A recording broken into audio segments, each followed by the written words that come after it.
Bé, bona tarda, buenas tardes. Culminamos con esta sesión que ahora iniciamos, esta segunda jornada del coloquio, una segunda jornada que culmina con este tema, la justicia universal desde los tribunales españoles, nazismo, Argentina, Chile, Guatemala, Ruanda, República Democrática del Congo y China. Ahora presentaré a Manuel Ollé, al que agradezco especialmente que esté esta tarde con nosotros, viniendo también en este caso de Madrid, pero con conexiones muy importantes con Barcelona y con Cataluña. Al menos para justificar muy brevemente la inclusión de este tema en la jornada de hoy y como culminación de la jornada de hoy. Justamente esta mañana hablábamos y ayer empezamos hablando del sistema de Naciones Unidas y del post-Segunda Guerra Mundial. Tenemos que considerar la importancia de las reglas, digamos, que se dieron los Estados a nivel convencional justamente para que en el orden internacional hubiera mecanismos de justicia a todos los niveles para justamente evitar las situaciones de impunidad. Hemos estudiado a lo largo del día de hoy diferentes sistemas creados por la comunidad internacional, los tribunales de Nuremberg y Tokio, los tribunales ad hoc. Hay muchas otras situaciones que no hemos estudiado, pero debemos recordar en este caso, en ese enlace, al menos las primeras reglas de las convenciones de Ginebra, también convencionales del año 48, y muy particularmente, ya que hemos acabado hablando de víctimas y de la incidencia de las víctimas, el propio artículo 146 de las Convenciones de Ginebra o del cuarto convenio, que habla de la obligación que contraen los Estados, estamos hablando del año 48, de la obligación que contraen los Estados para investigar y enjuiciar a los responsables, al menos de graves crímenes de guerra. Seguramente Manuel hará referencia pues, al antecedente de Eichmann, etcétera, etcétera, pero ¿qué nos interesaba particularmente como culminación del día de hoy?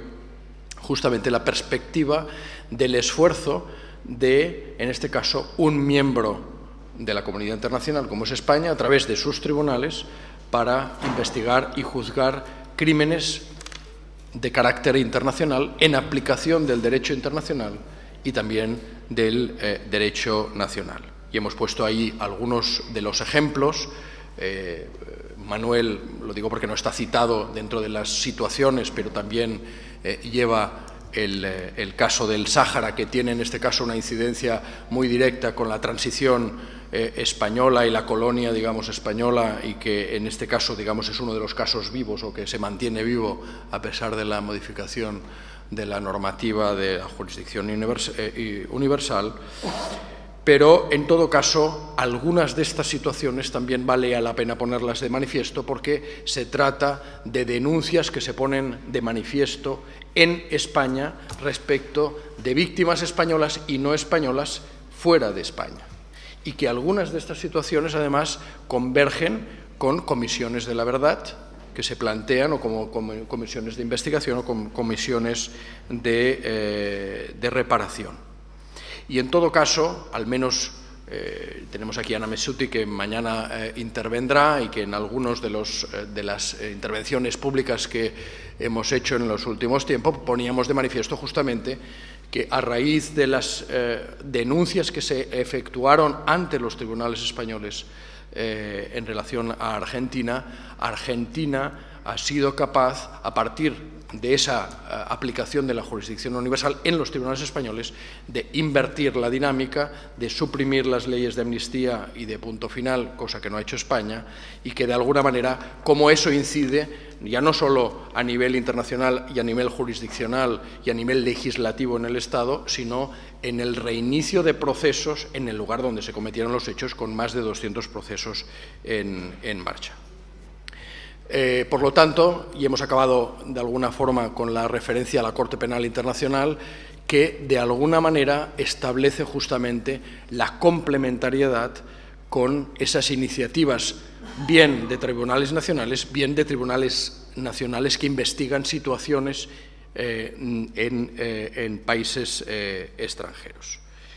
Y la última cosa, antes de presentar ahora sí a Manuel, al menos para poner de manifiesto, y es probablemente una de las cosas diferenciadoras más profundas respecto al avance que supone la Corte Penal Internacional en relación a la intervención, la posible intervención de la víctima en el curso del proceso, es que en los procesos de justicia universal, en este caso, en la mayoría de ellos, está impulsado justamente por las víctimas y sus representantes legales, víctimas individuales y en algunos casos colectivas, y que de alguna manera llevan no solo el acompañamiento a la Fiscalía, digamos, de los Estados, sino que en muchos casos lideran de forma jurídica los procesos, solicitando responsabilidad penal y responsabilidad civil, al mismo tiempo, al menos en España. Por lo tanto, de alguna forma estamos hablando de esa complementariedad en la que el sistema internacional, sobre todo salido después de la Segunda Guerra Mundial,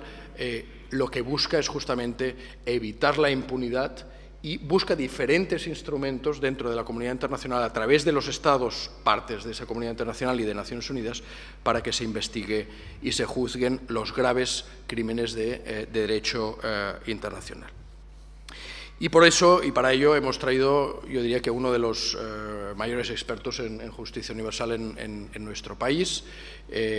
Para quien no lo conozca, que yo creo que la mayoría le conocéis, es profesor de Derecho Penal y Derecho Penal Internacional en la Complutense de Madrid. Ha intervenido como abogado de las víctimas en diferentes procesos de justicia universal en España. En algunos casos tenemos un contacto y relación desde hace muchos años, en algunos de forma consecutiva, como en el caso que él cita en su biografía de Guantánamo, por ejemplo, y en otros casos ha sido realmente muy activo no solo en la defensa de los derechos de las víctimas particularmente, sino en la producción de justicia y, por lo tanto, de jurisprudencia a los niveles del Tribunal Supremo y Tribunal Constitucional.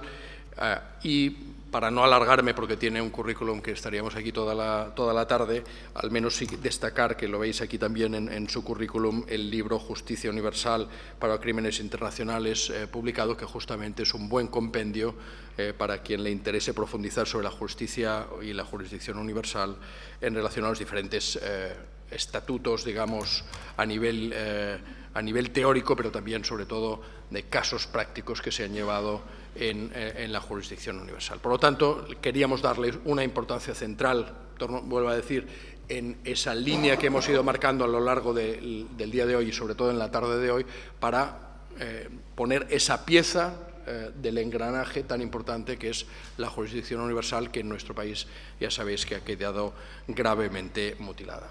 Manuel, muchas gracias de nuevo y cuando tú quieres. Moltes gràcies, bona tarda a tots por estar aquí ja en les hores que són. M'agradaria molt el poder parlar en català, però prefiero parlar en castellà, ¿no?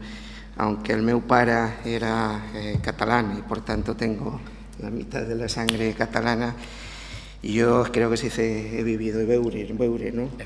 2 anys en Barcelona, però com diu, prefiero parlar en castellà. Y muchas gracias a los organizadores, ¿no? Especialmente al Instituto y al Memorial Democràtic por invitarme, ¿no? Y también felicitaros porque tener un evento de estas características, de ver cómo se puede llegar a la justicia desde tantos ámbitos, porque la finalidad de todos los que hemos pasado por aquí es tratar de buscar esas herramientas jurídicas para impedir la impunidad, y de encontrarme con gente que yo lo agradezco mucho, ¿no? Porque llega un momento que estás harto, ¿no?, de teóricos, y además cuando te enfrentas al derecho penal internacional, de teóricos que parece que llegan al derecho penal internacional para cargarse el derecho penal internacional, ¿no?, en vez de para ayudar y para sacarlo adelante, ¿no? Nosotros, como digo yo, ¿no?, los que trabajamos a pie de obra, como Toni Pigrao, como el propio Jordi, Ana Mesuti, que estáis aquí, pues es una satisfacción, ¿no?, el poder compartir y el poder entre todos tratar de aportar dentro de nuestras experiencias, no solo dogmáticas o no solo científicas o académicas, sino también desde el punto de vista práctico. Probablemente cuando nos hablaban hace un rato y esta mañana de Nuremberg, cuando nos hablaba Fabricio, cuando nos hablaba de él, de la Corte Penal Internacional, y nos hablaban de los tribunales ad hoc, y se nos habla de la impunidad de todos y cada uno de los tribunales a las jurisdicciones internas, muchos de ustedes se pensarán, y no es posible realizar la justicia ante la comisión de un grave crimen internacional. Y la respuesta yo creo que sí, o por lo menos en determinadas circunstancias, a través del principio de justicia universal. Por eso es importante. Cuando se nos cierran todos los obstáculos, cuando hay impunidad en las jurisdicciones internas y cuando la Corte Penal Internacional, precisamente por los mecanismos que brillantemente nos ha explicado Fabricio hace un rato, o porque no se es parte, o porque no tiene la gravedad suficiente, o por el motivo que sea, vamos a poder hacer justicia o no vamos a poder justicia, y dónde vamos a llevar ese papelito de la denuncia. Sería muy ambicioso y aparte que sería un crimen internacional de tortura si yo me detuviera a explicar todas y cada una de las situaciones que se me han encomendado, pero voy a tratar a través de la experiencia española desde 96, y hacer un compendio general y me referiré a las situaciones concretas, ¿no? ¿Y qué hemos aprendido? Porque yo creo que hemos aprendido mucho en España. Ustedes recordarán el caso Chile, Pinochet, Argentina, Scilingo, Sáhara, jesuitas, Guantánamo, Tíbet, vuelos de la CIA, Ruanda, Falun Gong, Irak, Mauthausen y recientemente Boko Haram. ¿Qué denominador común? Que lo hay en todos estos crímenes. En primer lugar, todos permanecían en la más absoluta e intolerable impunidad. En segundo lugar, violaban el corazón de los derechos humanos de las víctimas de estos crímenes, y no solo era una violación, sino que además era y sigue siendo, por lo menos para mí, constitutivos de crímenes internacionales. ¿Y por qué apostamos por el principio de justicia universal? ¿Por qué puede intervenir un Estado cuando es un crimen que se ha cometido en otros Estados y a veces no hay punto de conexión, porque las víctimas ni siquiera son españolas, porque se ha producido, como digo, en otro lugar, porque el victimario, el genocida, el criminal de guerra, el criminal de lesa humanidad es de otra nacionalidad? Primero, porque siempre hemos entendido que es un principio de solidaridad internacional para todos los Estados. En segundo lugar, porque este principio está posibilitando que se juzguen aquellos delitos que violan los bienes jurídicos de mayor entidad. Se reprochará, como ya ha salido aquí, el problema de la soberanía. ¿Qué pasa con la soberanía? Yo recuerdo en el caso Argentina, en el caso Scilingo, y ahí está en el sumario, si lo quieren ver, una diligencia cuando el juez Garzón estaba instruyendo una llamada del entonces presidente argentino, que creo recordar que era Menem, el doctor Menem, y le dijo por teléfono: le ordeno ahora mismo que usted cierre el procedimiento. Yo me preguntaba muchas veces si la injerencia era de los tribunales o, por el contrario, eran de las personas que estaban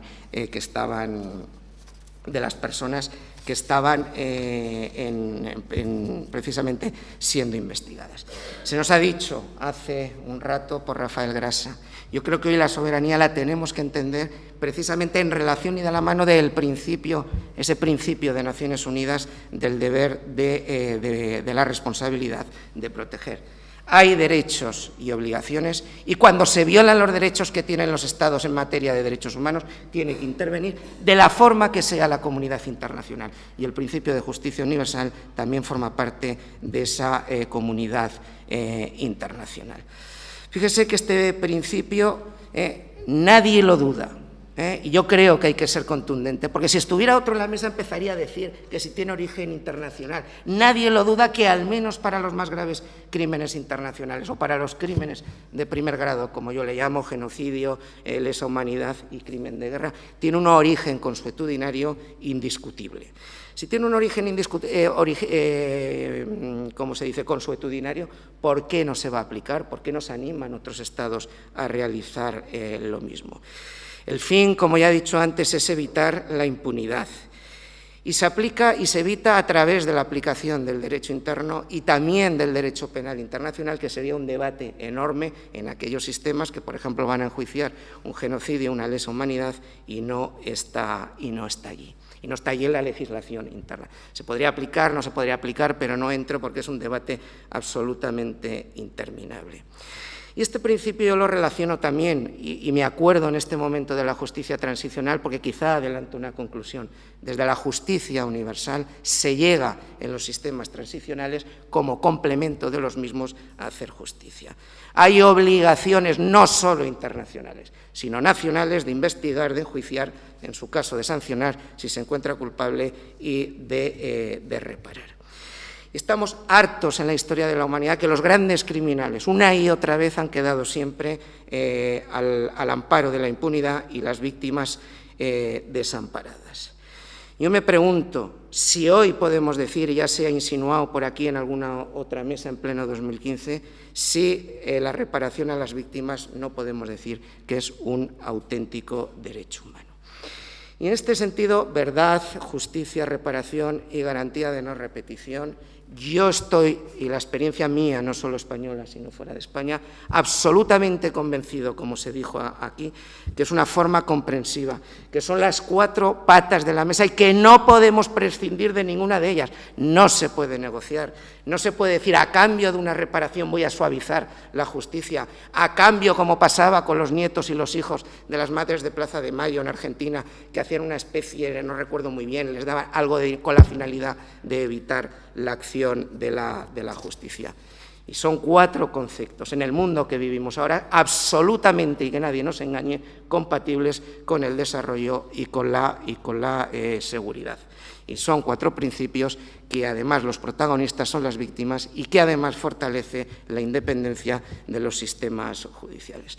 Tengo que decir que todos estos crímenes son crímenes de jus cogens, son crímenes, como decía antes, o bien por el derecho convencional o consuetudinario, que hay una obligación de perseguirlos, que están lesionando los bienes jurídicos más valiosos, los más importantes de la comunidad internacional y que, desde luego, cada vez que se comete un crimen de esto, estamos afectados todos, toda la comunidad internacional y, por supuesto, la propia víctima.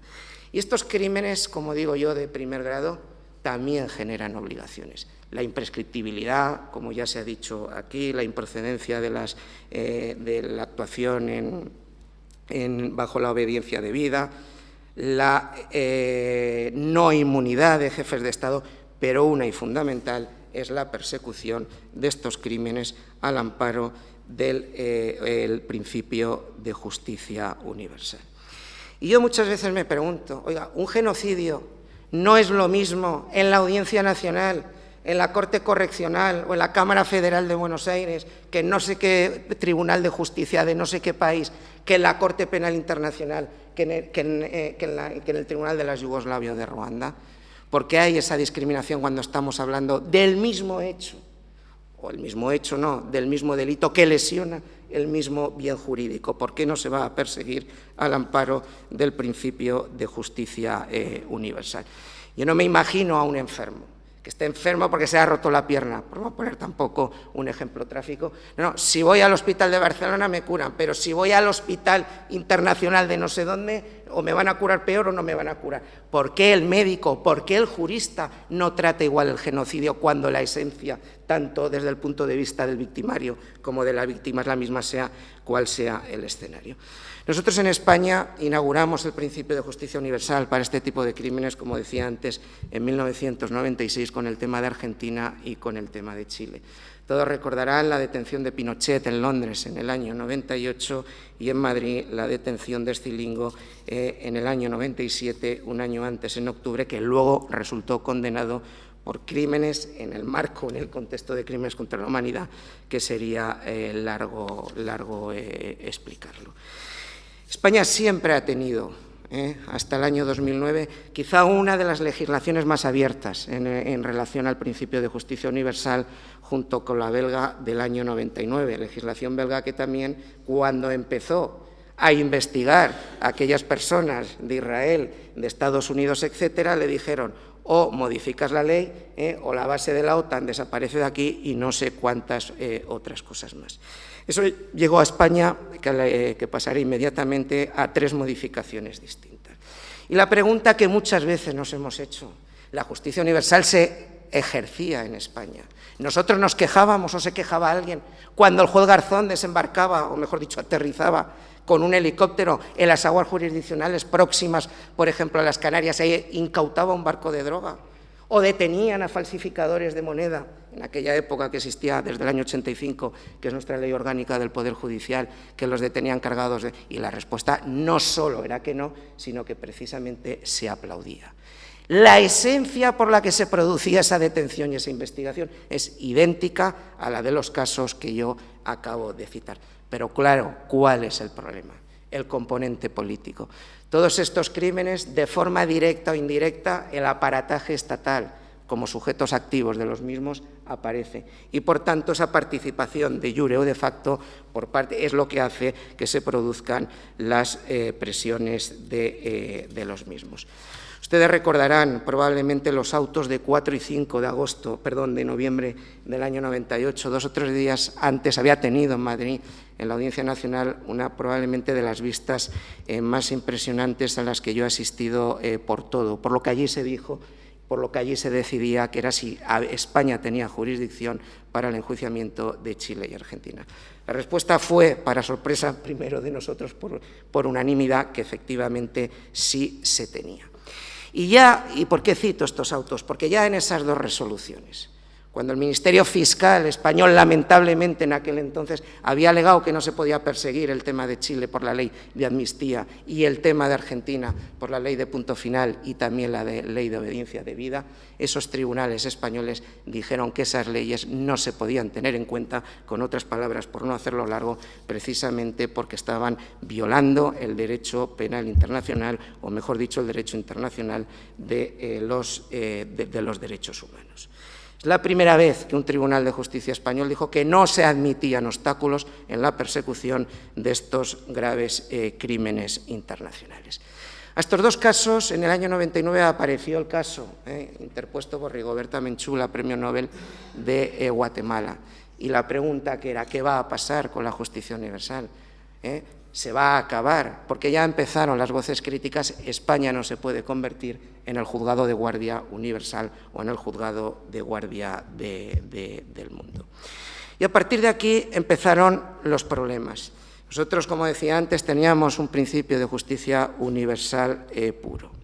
Y la primera limitación que se produjo fue una limitación por vía jurisprudencial, si bien es cierto que una votación muy reñida en el Tribunal Supremo de 8 contra 7.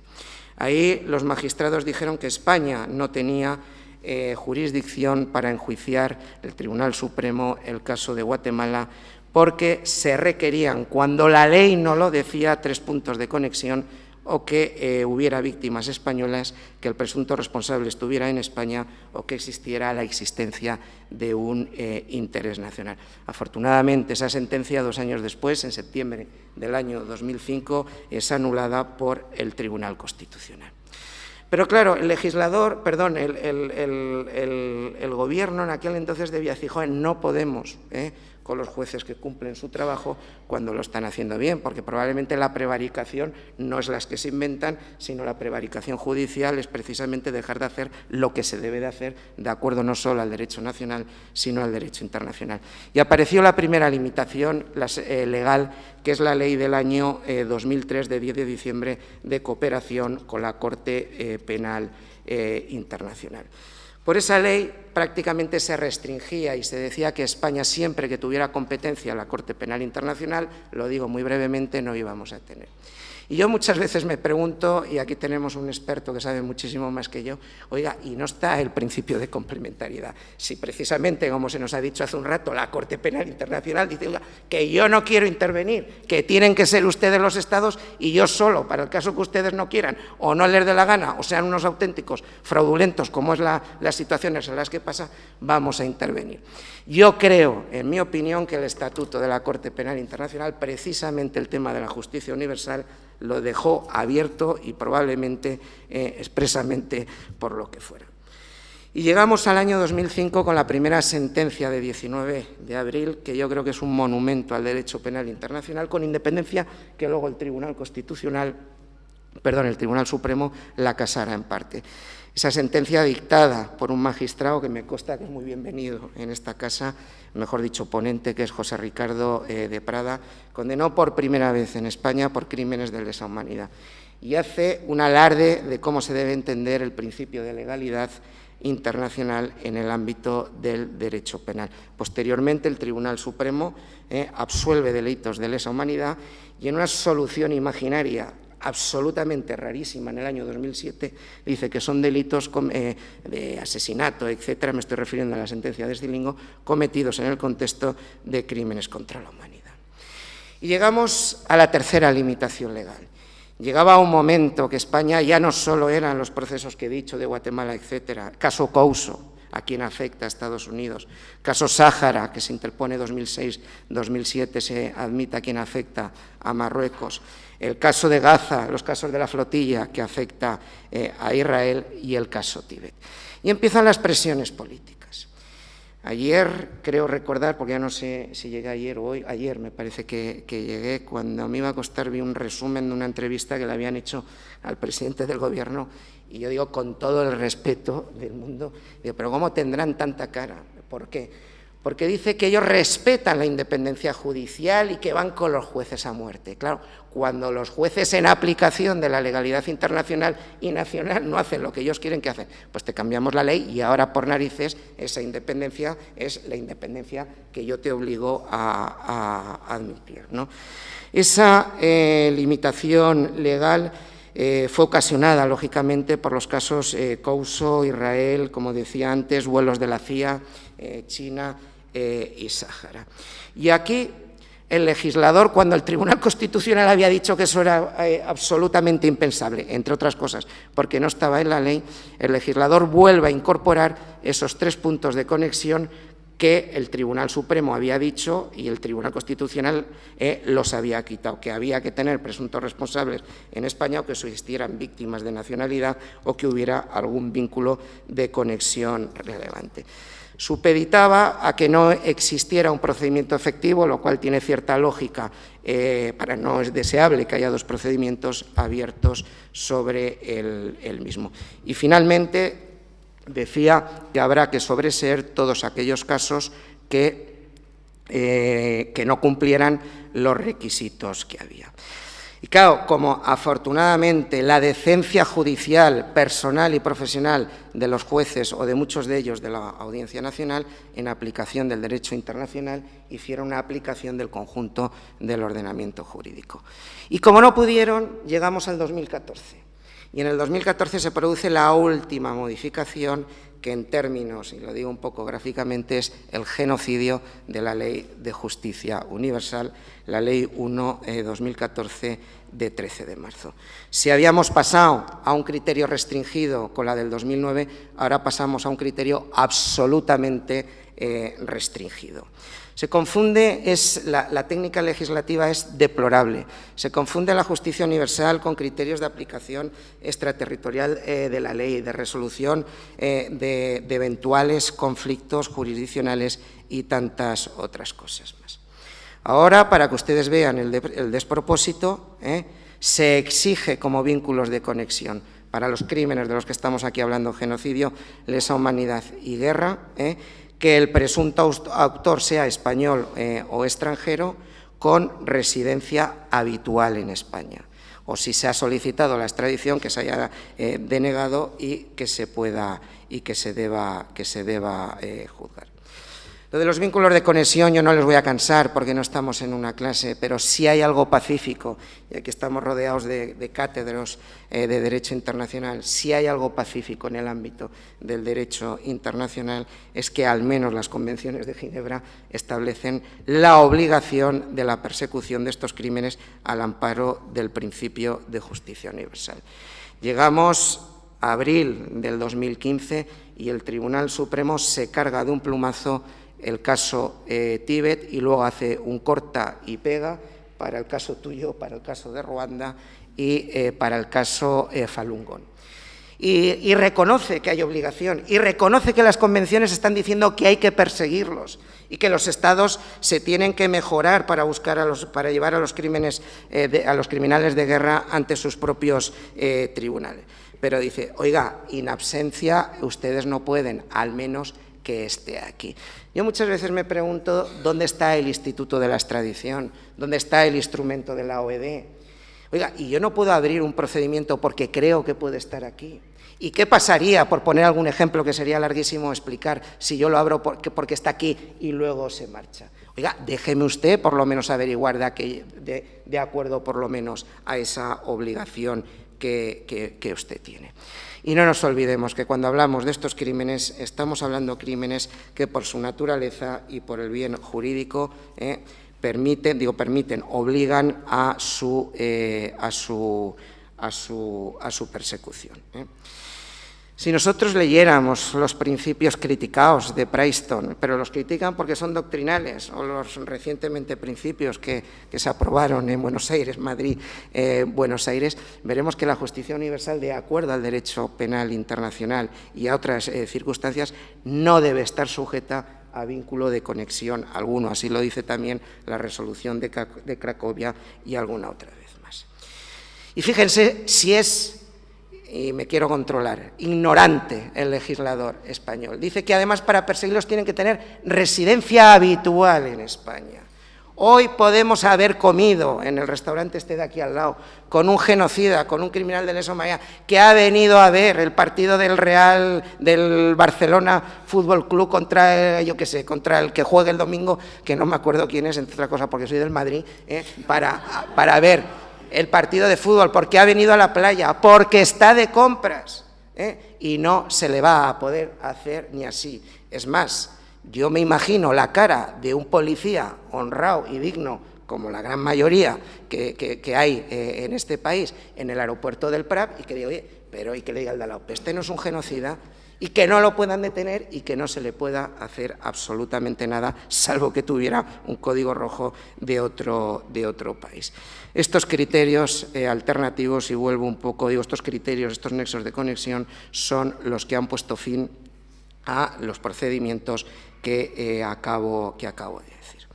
Y si estamos hablando de que la justicia universal para estos crímenes, por la propia naturaleza, por el bien jurídico, que son erga omnes, con independencia que hay tratados discutibles como el convenio de genocidio que nos pueda decir que puede ser facultativa, yo me pregunto, ¿por qué los Estados no convierten, porque desde luego no hay una prohibición, esa facultad en obligación?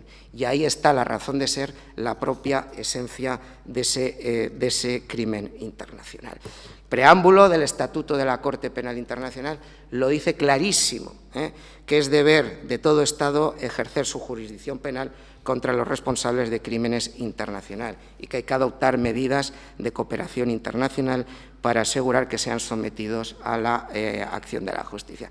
Si hubiera otra persona aquí sentada y me dice, no, eso solo lo dice para los Estados parte. Bueno, pues era una interpretación, pero si todos estamos de acuerdo que el Estatuto de la Corte Penal Internacional es el instrumento, el código penal sustantivo y procesal más avanzado que hay ahora y que de alguna forma está poniendo por escrito la costumbre internacional, pues yo creo que se lo está diciendo absolutamente a todos los Estados.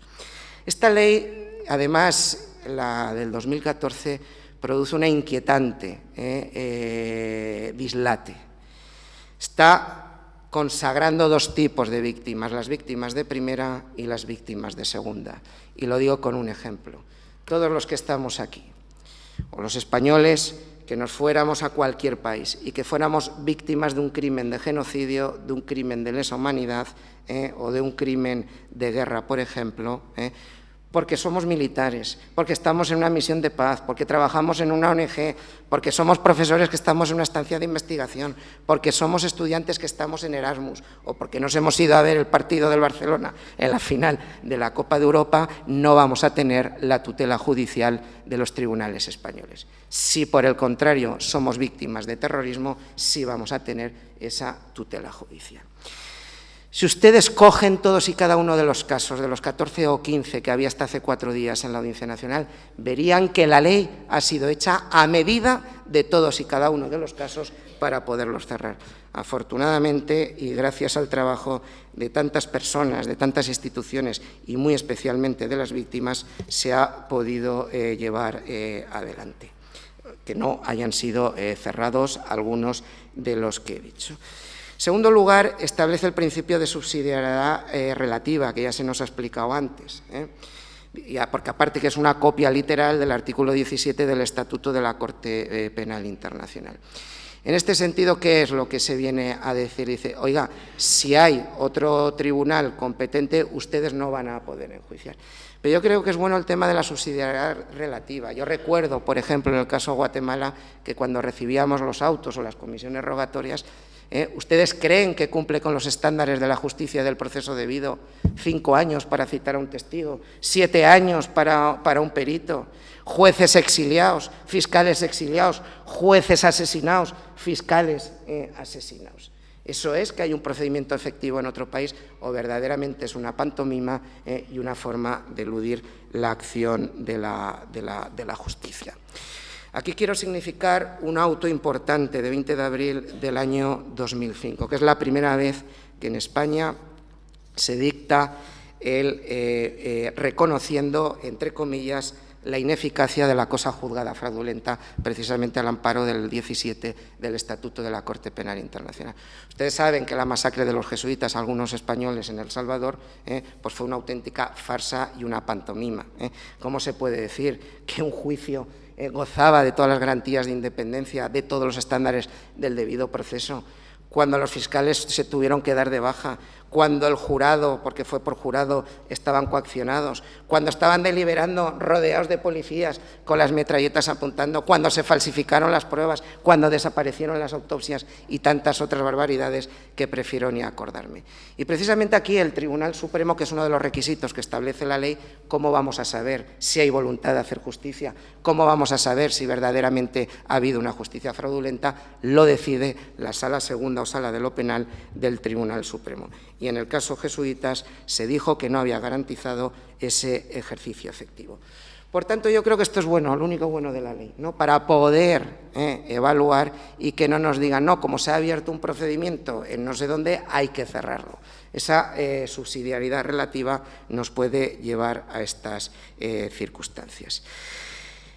El apartado 6 de la Ley Orgánica del artículo 23 ordenaba el sobreseimiento directamente de todos los procedimientos.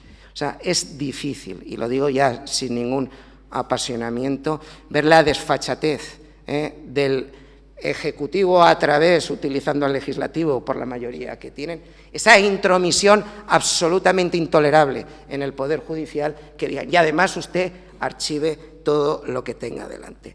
Jueces como el juez Ruz, precisamente por aplicación del 96 de la Constitución española, que dice que desde el momento que firmamos los convenios internacionales, y se refería a los convenios de Ginebra, los puede aplicar, resistieron como jabatos hasta que a todos les acabaron poniendo la puntilla. Me estoy refiriendo en este caso al caso Couso y alguno más.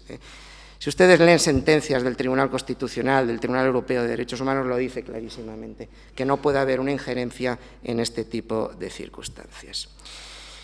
Yo muchas veces me planteo, y sé que hay ahí algún alumno o alumna en la sala, y además les veo muy entusiasmados por el penal internacional y por el internacional, yo les diría que hicieran, si quieren hacer alguna tesis doctoral, pero sobre todo que investigaran el por qué se modifican estas leyes.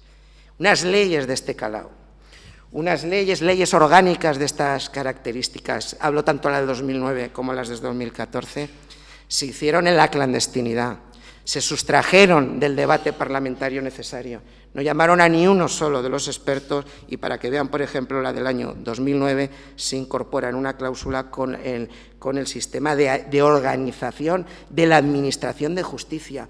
Yo digo, qué degradación, qué tendrá que ver estos delitos con las vacaciones de los jueces, de los funcionarios, si hay que grabar las sesiones de los juicios, porque había que meterla como fuera. Yo les digo, y no me puedo extender, ni creo que deba ni pueda, las presiones de Estados Unidos, y no me las ha contado nadie porque las hemos vivido en primera persona, de Israel, de China y seguro también que Marruecos, para aniquilar el principio de justicia universal. ¿Y el detonante cuál fue? El detonante fue las órdenes internacionales de detención contra el expresidente chino Jiang Zemin y el exprimer ministro Li Pen. ¿Y qué hicimos? Igual que todos tenemos un suéter, un jersey que pone Made in China, España, en la ley se les faltó poner Made in China.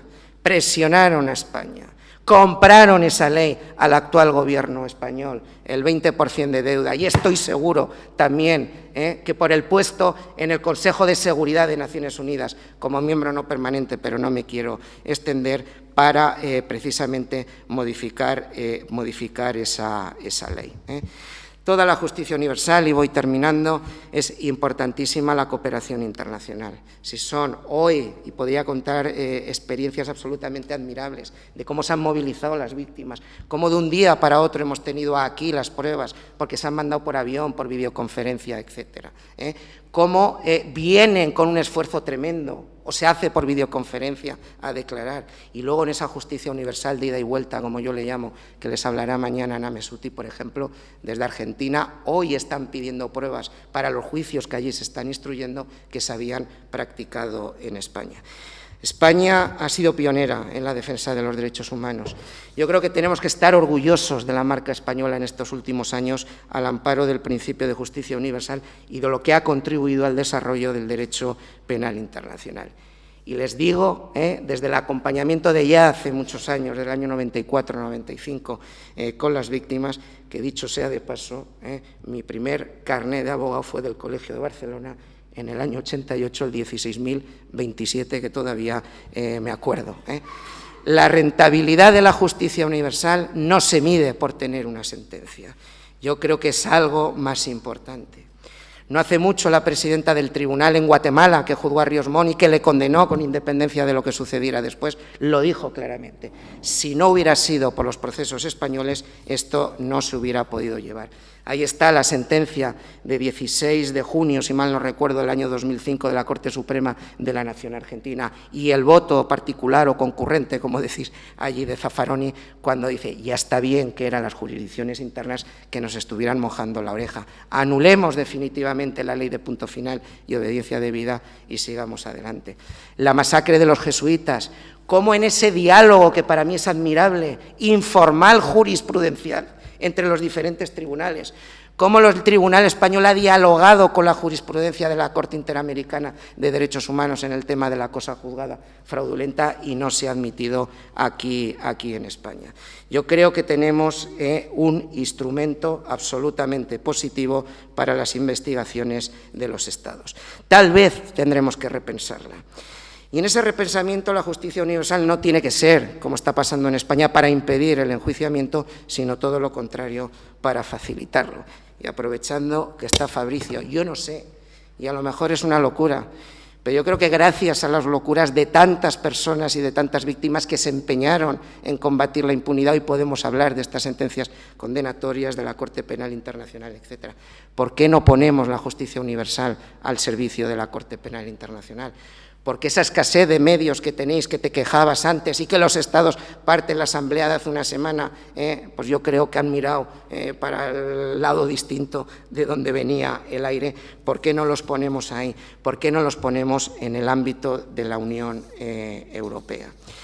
Yo les digo que con todo el cariño y con toda la sinceridad que me da la experiencia en los casos que he podido trabajar, que es el instrumento hoy, salvo que se vaya cerrando, y no solo hay en España, sino que no hay en otros países, más eficaz, ante los límites competenciales que pueden otros tribunales, para, desde luego, combatir la impunidad, restaurar la justicia en aquellos países y, sobre todo, porque es la lección más grande que todos hemos aprendido y aprendemos cada día de las víctimas, que es a restablecer la dignidad que nos han enseñado y la dignidad que nunca se les debió privar.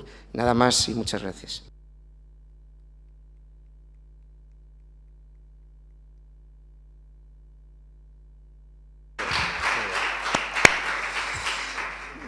Gracias, Manuel, por tu elocuencia en este importante escalón en el ámbito de la justicia transicional que compete a la jurisdicción universal y que, de alguna manera, yo creo que hay muchas personas aquí que pueden recoger tus ideas y tus propuestas. Veo que Fabricio quiere intervenir, aquí Camila también.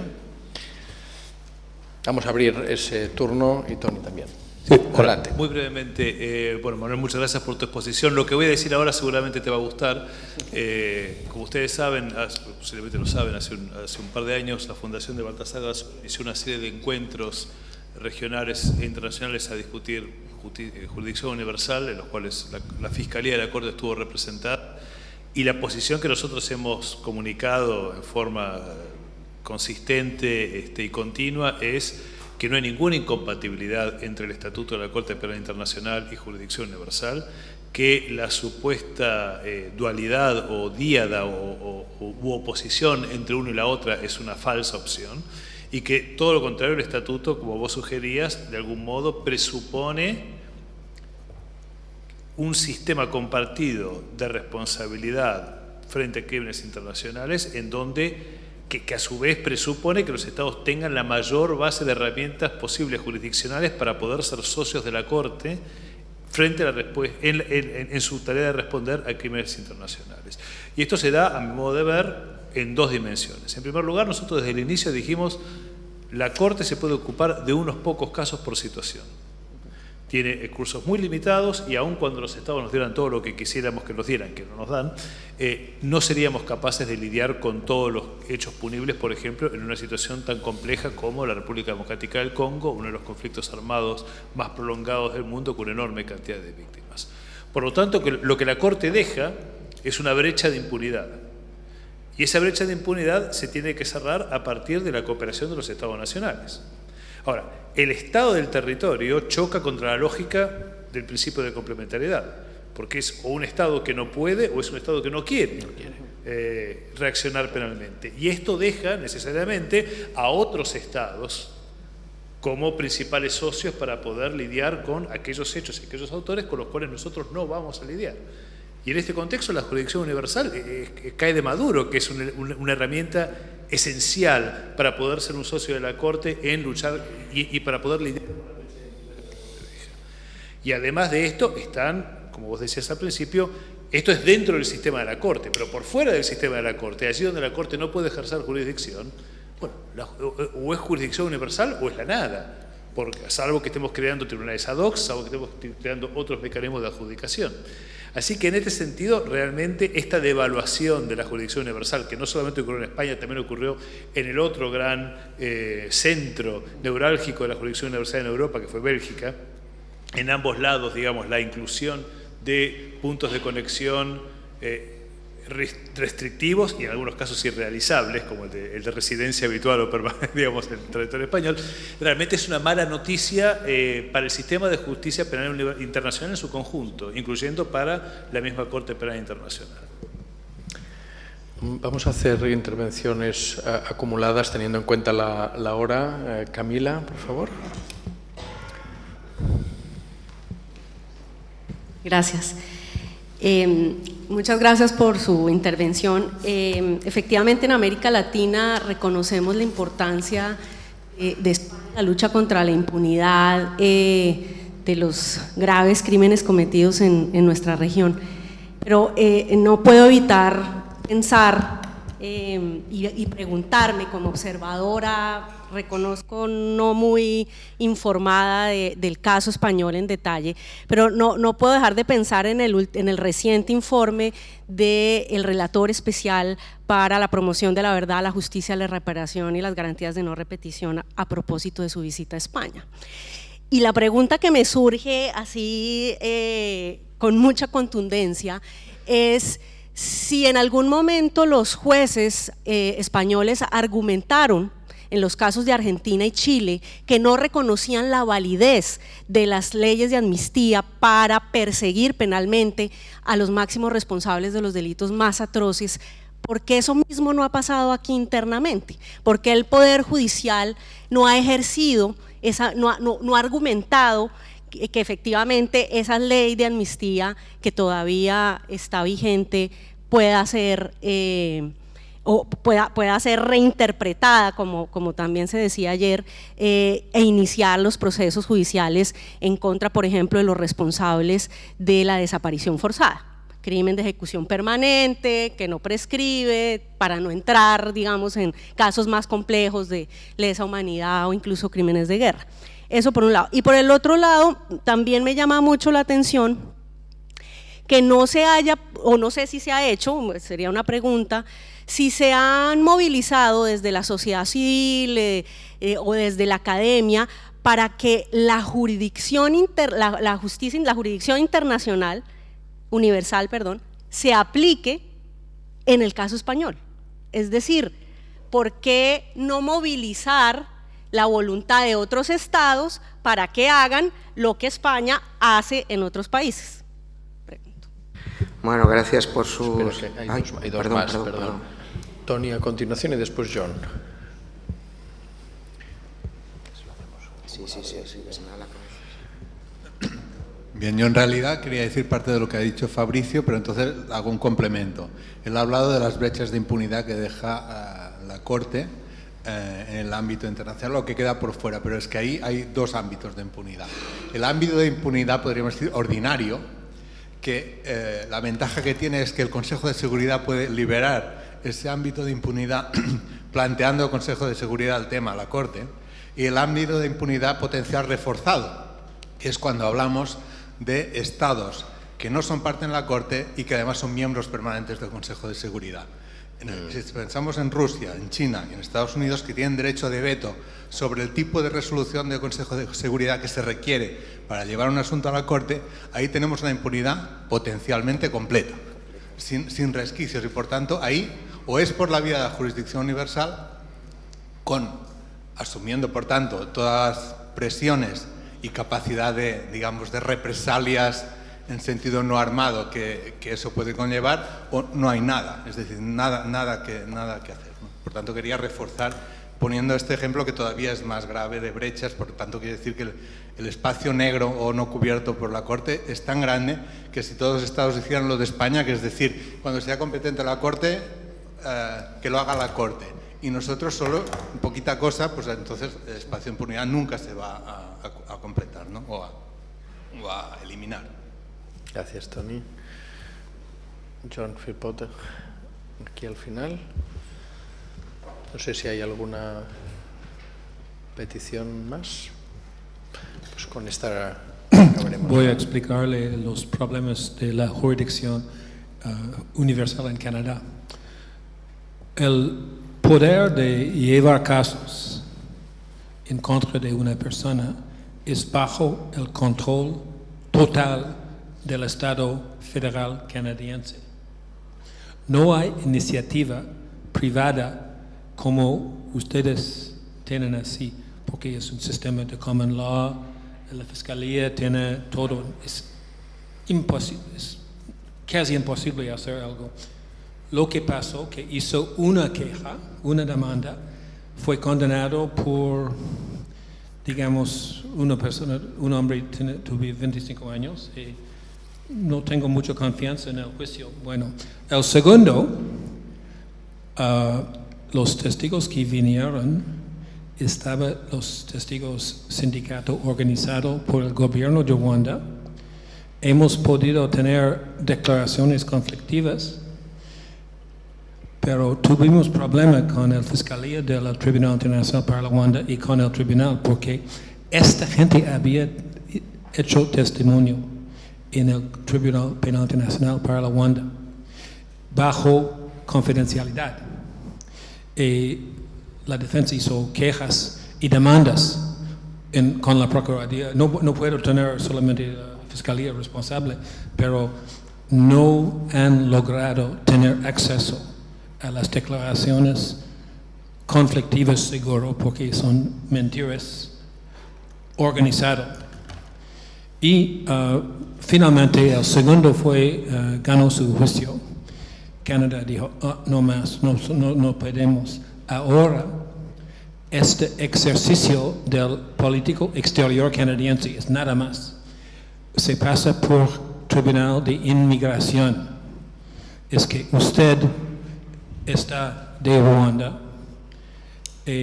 vino en Canadá, y tenemos pruebas que usted no es usted o es otra cosa. El nivel de prueba, how do you say burden of proof? La carga de la prueba en inmigración es muy baja. muy, muy baja, razones de creer que es verdad, y está actuando así. La jurisdicción universal puede ser muy interesante, pero cuando es bajo el control del Estado y su política exterior es peligroso. Gracias.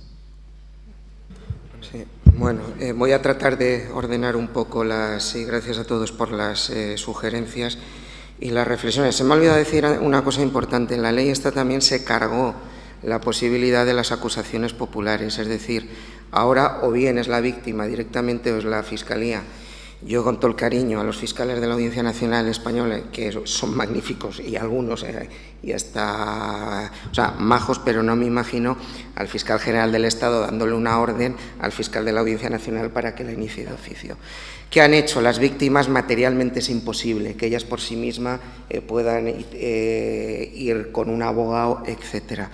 Se han cargado la posibilidad de ir a través de las acusaciones populares con las ONGs, los organismos de derechos humanos, etcétera. En segundo lugar, yo creo que tenemos el reconocimiento. Esta mañana hablábamos o hablaba alguien, me parece que era la profesora Claudia, me parece que era, ¿no? Hablaba de Nuremberg, de la justicia de los vencedores contra los vencidos. Yo creo que hoy y me voy satisfecho de decir que de lo que yo hablo es la justicia de los vencidos contra los vencedores, es decir, que también vamos atravesando en el ámbito del derecho penal internacional. Efectivamente, esos espacios de impunidad, ¿no? A Estados Unidos, de China, tenía media hora para hablar, pero si yo les trajera las barbaridades que hemos tenido que soportar, dichas sobre todo por China con el tema de Tíbet, claro, cuando se les pedía una orden internacional de detención, cuando se les pedía, oiga, notifique usted esta querella, mándeme esta prueba. Bueno, pues lo menos que nos han dicho que nos iban a meter, que yo creo que algunas nos habrán metido 25 querellas, que es todo mentira, que es todo falso, que el Tíbet no existe. Es decir, que están negando pues que ahora estamos en Barcelona a las 7:15 de la tarde del día de hoy. Lo de Estados Unidos, imagínense, la pelea continua del juez Pedraz con el tema Couso, la pelea de otros jueces con el tema Guantánamo, con el tema de los vuelos de la CIA, y se lo digo porque no me lo ha contado nadie, no tengo la menor duda, y está archivado, que los vuelos de la CIA, que traían torturados y que se torturaban, al menos al ex-Marri fue torturado y fue traído en un avión que aterrizó en Palma de Mallorca. Y se lo digo porque aquí existe la prueba indiciaria y como no somos tontos y a lo mejor hemos tenido la suerte de saber algo de procesal, pues vas casando los indicios hasta las escalerillas del avión, etcétera. Claro, cuando tú pides, oiga, dígame quién es el Pato Donald, como se identificaba alguno de los tripulantes, etcétera, pues te dicen que no. Afortunadamente había uno que le era infiel a su esposa, y como le era infiel a su esposa no se atrevía a llamar por los teléfonos de seguridad que tenían y cometió un error de llamar desde la recepción del Hotel Meliá no sé cuántos de Palma de Mallorca y también ahí teníamos pistas. Pero llegan a Estados Unidos, no existen aviones camuflados que parecía que llevaban o vuelos charter o lo que fuera. Dicho de otra forma, si no hay cooperación, como terminaba antes diciendo, como si no hay cooperación en la Corte Penal Internacional, si Al-Bashir va a Sudáfrica y lo dejan salir y se marcha, ¿de qué os sirve el enorme trabajo que estáis realizando para la exigencia de la responsabilidad penal individual? Y María Camila, cuando me mirabas, como estás la primera no te has dado cuenta, pero casi se te come la mitad de los compañeros que están sentados. O sea, no te puedes ni imaginar. Y aquí, yo creo que principalmente, y yo por lo menos, para mí los homenajeados, que son todas las víctimas, pero especialmente de este seminario son ellos, las víctimas del franquismo que están hoy aquí presentes, es difícil poderte trasladar, aparte que no le voy a quitarlo a Ana, lo que ella os contará mañana, lo que han hecho por esa justicia de ida y vuelta, ¿no? Yo te invitaría a que mañana, no sé si vas a pasar a Madrid de vuelta, te pases por el Palacio de la Moncloa, te pases por la Fiscalía General del Estado y les hagas la misma pregunta. Oiga, tanta justicia universal para los de fuera, ¿qué han hecho ustedes con España? Pues lamentablemente nos hemos tenido que ir a Argentina, que ahí es donde se está haciendo un trabajo admirable. El otro día yo me preguntaba lo mismo. No, efectivamente, los dos autos que he dicho del año 98 y en la sentencia de José Ricardo, porque la del Supremo no quiso entrar con otras palabras, pero se viene a decir que no son normas, no sé, o sea, indirectamente se dice que no valen, por decirlo claro y rápido, tanto la ley de punto final y obediencia debida como la ley de amnistía chilena. ¿Por qué vale la nuestra? No, es que, y ahora te vienen otros que no están aquí, porque si no hubiéramos acabado peleados dialécticamente, no físicamente, que es verdad, ¿no? Cada país es un mundo, cada proceso transicional es un mundo, cada ley de amnistía, las autoamnistías, etcétera, y te dicen que si la naturaleza, ni naturaleza jurídica ni historia, lo que es negro es negro y lo que es blanco es blanco, ¿eh? Y así lo ha dicho, como tú muy bien decías, Pablo de Grave cuando vino aquí y lo dijo 20.000 veces y tantos otros organismos, ¿no? Pero dicho esto, yo el mensaje que me quedo es que tenemos que seguir todos en la lucha, y al menos en mi experiencia, y por eso a veces, y quizá debo pedir disculpas de ser tan vehemente, pero es lo que he vivido, lo que hemos sufrido acompañando a las víctimas. Y te aseguro, yo no sé por qué antes éramos más jóvenes, si no hubiéramos sido algo utópicos, nunca hubiéramos llegado a todos los logros que se ha ido conquistando. El derecho penal es eso, poco a poco. A mí cuando un alumno me viene y me dice, no, es que la jurisprudencia dice no sé qué, es que el profesor tal dice no sé qué, le digo, usted no vuelva a clase, suspenso a perpetuidad. Para eso está usted, para cambiar esa jurisprudencia.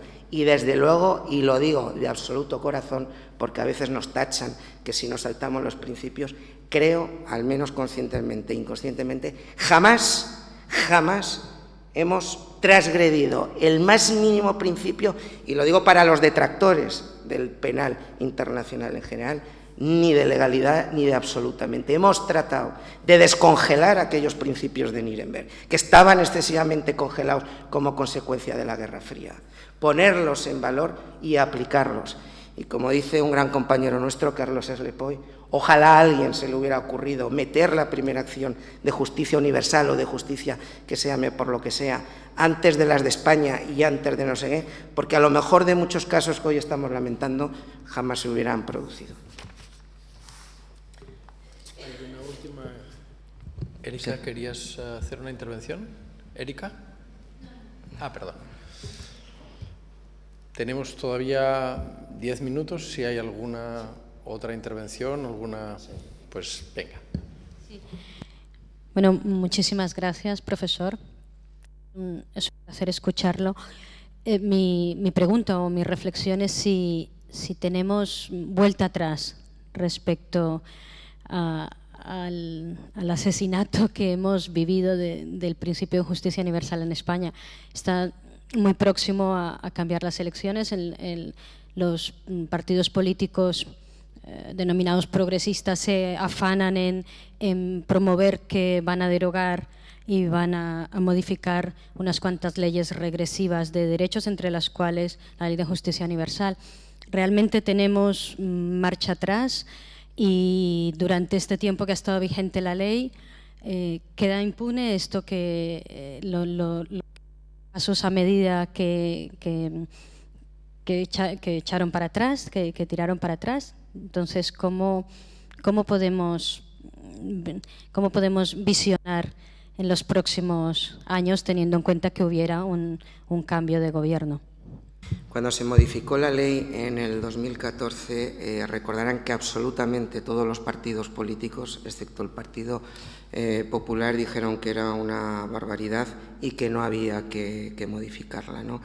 Se produjo un debate intensísimo, pero que no valía absolutamente para nada por el rodillo de la mayoría absoluta, ¿no?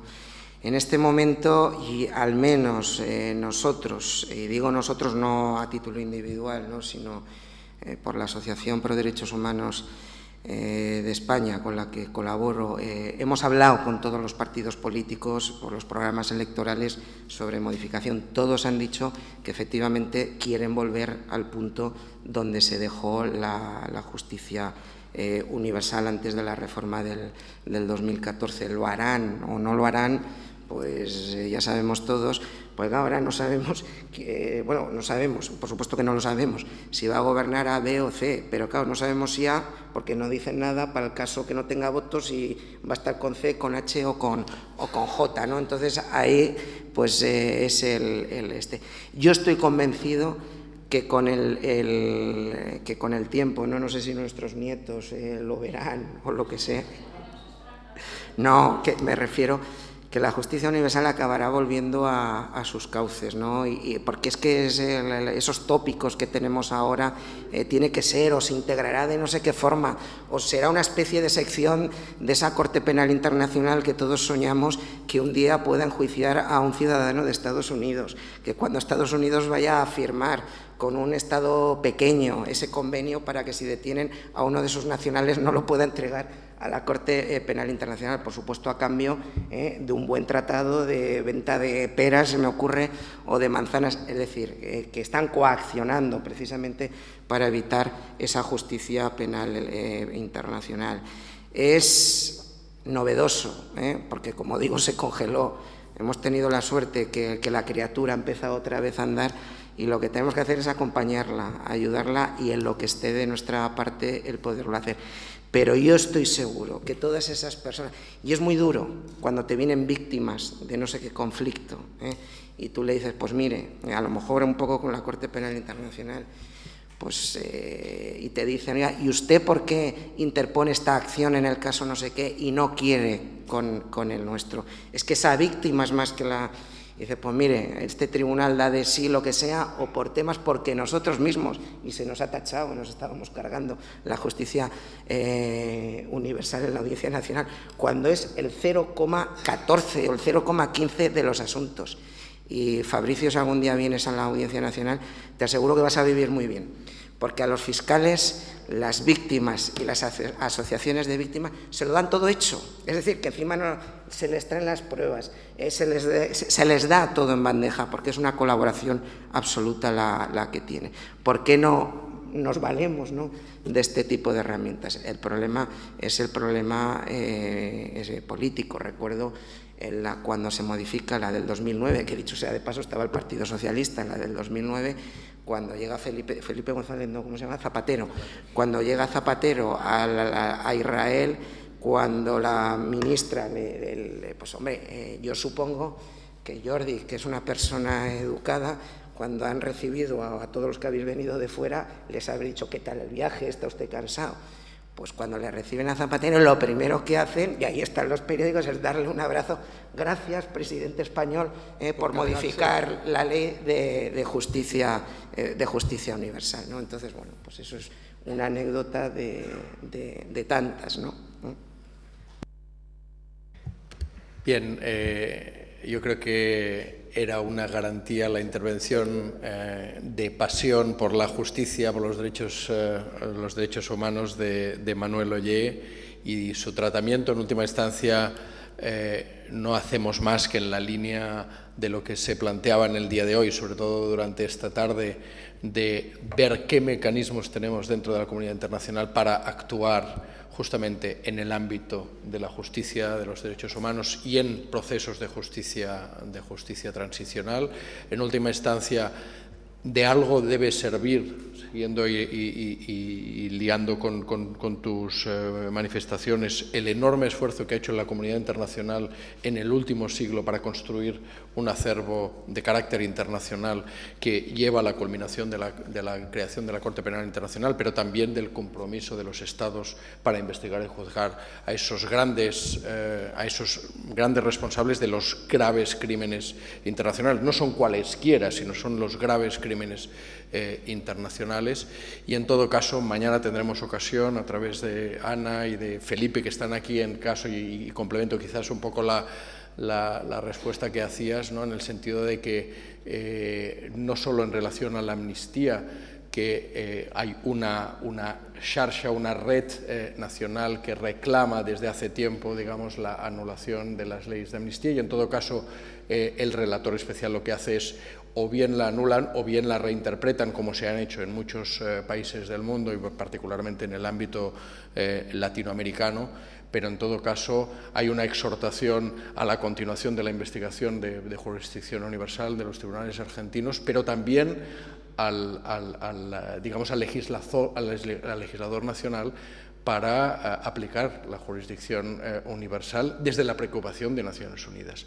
Y en última instancia el argumento es un pez que se muerde la cola en relación a la amnistía, porque los jueces dicen nosotros aplicamos la ley y el argumento oficial del Estado español, invariable desde los años 70 hasta el año 2015 en respuesta oficial a los requerimientos de desapariciones forzadas de Naciones Unidas, es: oiga, al Estado español le costó mucho construir la transición, la basamos en la amnesia y la basamos en nuestras leyes de amnistía, y eso no se toca.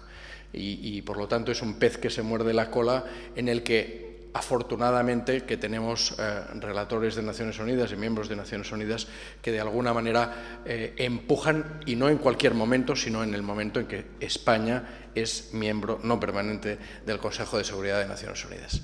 Por lo tanto, que muchas gracias nuevamente por la paciencia y la asistencia en el día de hoy, y les esperamos mañana a primera hora de la mañana.